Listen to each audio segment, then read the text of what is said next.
despite freezing temperatures and snowfall, VilAzh concrete pumps trucks have been operating on construction sites in Moscow since the very beginning of this year.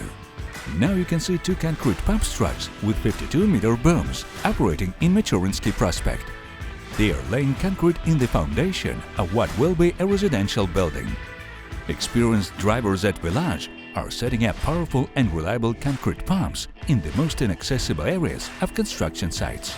The VilAzh company is the leader of the Russian market in the supply of concrete pumps to construction sites in the country. It is also a partner of CRCC, the second largest state-owned construction company in China. People only choose VilAzh concrete pumps because they are the best.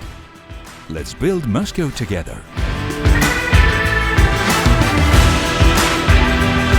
Renting VilAzh concrete pumps is a guarantee of speed, quality and reliability.